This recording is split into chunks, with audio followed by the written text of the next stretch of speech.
Hello everyone, good morning sa inyong lahat mga idol dyan. Welcome back na naman tayo mga idol sa ating YouTube channel, Bagong Pilipinas, Old Queen TV. So ngayon mga idol, ang pag-uusapan na natin ngayon, ito namang lumang barya na ito, na Liberty in God We Trust.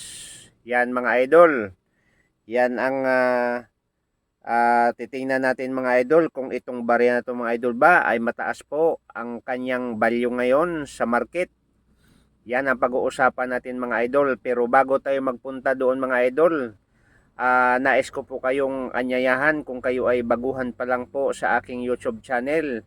Anyayahan ko po kayong paki-subscribe, paki-like at paki-pindot po ang notification bell para lagi tayong updated mga idol sa ating mga ginagawang video tungkol sa mga sinaunang barya mga idol.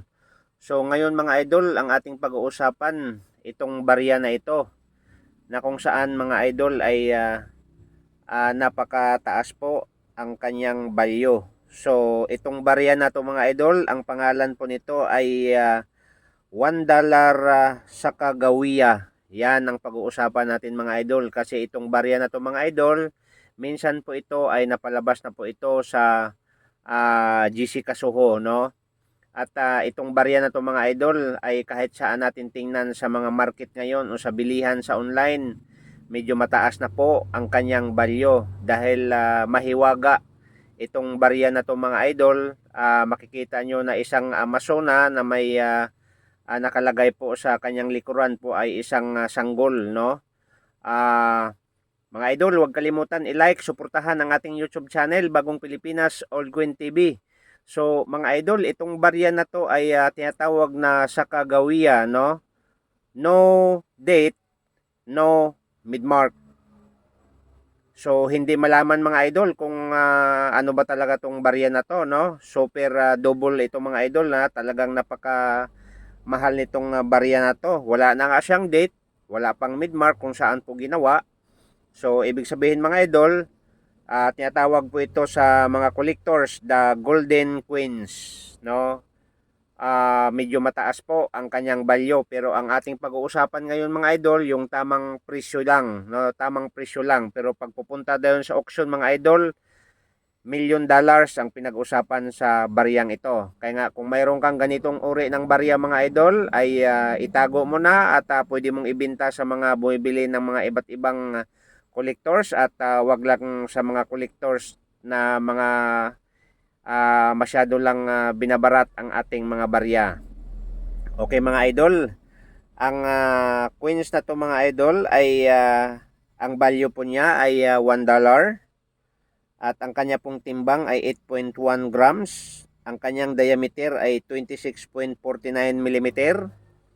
At ang kanyang composition mga idol, 100 CU cladding, no? 77%, 12% zinc, 1.1%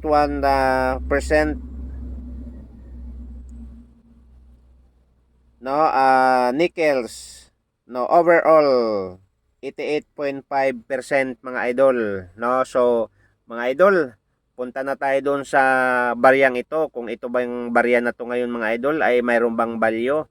So mga idol, tandaan ninyo, ang baryang ito ay the Golden Queens, no? Hidden treasure, $1 sa Kagawiya. No date, no mid-mark.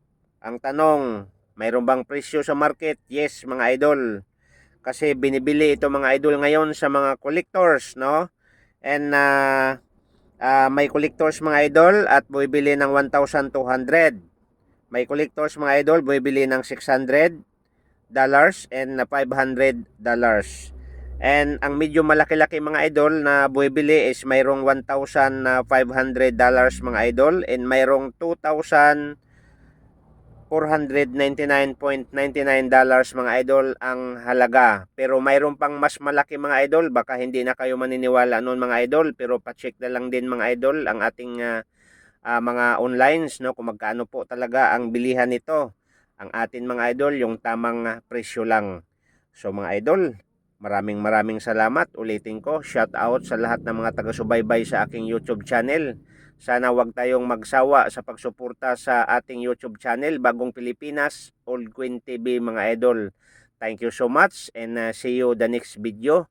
And welcome. God bless mga idol.